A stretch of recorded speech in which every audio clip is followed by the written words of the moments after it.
First of all, this is a difficult time, so I'm trying to be respectful of all parties involved. I'm not going to jeopardize the integrity of the investigation, but I will tell you the facts as we know them today. Those facts are based on witnesses' statements and evidence that we found at the scene.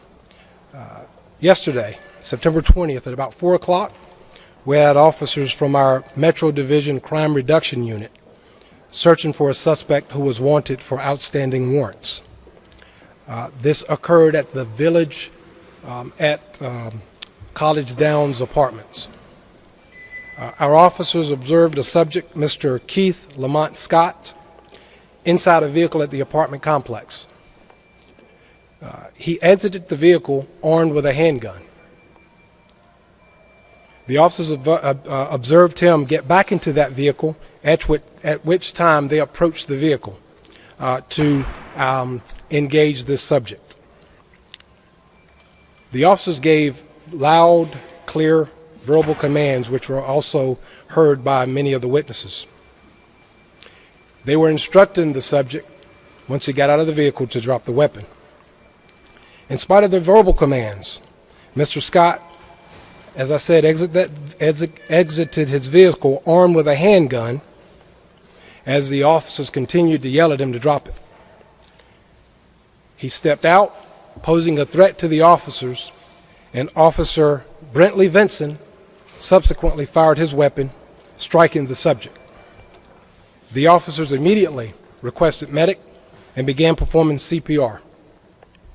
Medic responded and transported the subject to the scene to CMC, where he later was succumbed by his injuries.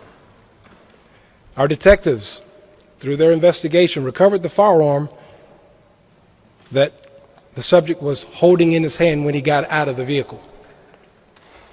It was in very close proximity to the subject.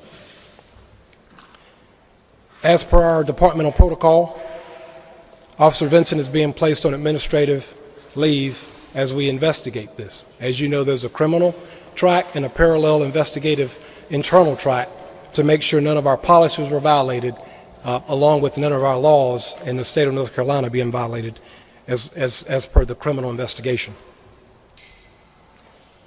Yesterday evening at about 7 p.m., the officers encountered protesters who were coming to protest the officer-involved shooting. About an hour later, we saw the crowd transition from protesters, demonstrators, which is legal, to more aggressive agitators who began to break the law. We had our helicopter to give us eyes from the sky to help us see exactly what was transpiring there on the ground. At about 9 p.m., we had a lot of the agitators begin to damage police vehicles and throw rocks, striking our officers. At about 10:54 p.m., I called for our civil emergency unit to come in to try to de-escalate the situation and disperse the rowdy crowd.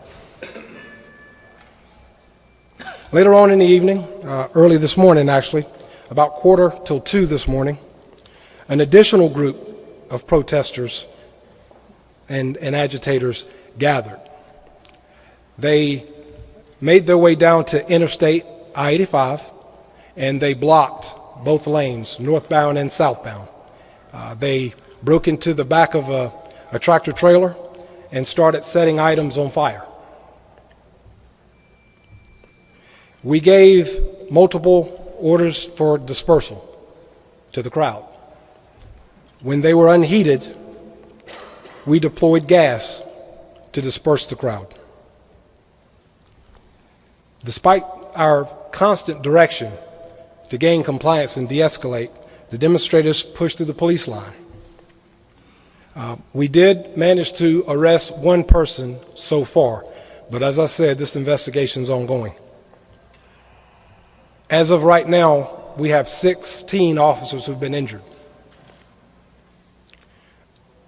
We have multiple police vehicles that have been damaged. And our officers, acting heroically, were just trying to de-escalate the situation and resolve it as peacefully as possible. As always, our officers try to facilitate demonstrations and protests. They protect the rights of our citizenry. But when that behavior becomes violent, aggressive, and destructive, we have to act as we did. And now we have a challenge here in Charlotte. People are watching how we respond, how we react. And I'm optimistic that the results of our action will be positive. We'll have positive outcomes. But it's time for the voiceless majority to stand up and be heard. It's time to change the narrative, because I can tell you from the facts that the story is a little bit different as to how it's been portrayed so far, especially through social media. So Charlotte, the challenge is ours. I think the future can be bright, but the work has to be done by all of us. Thank you.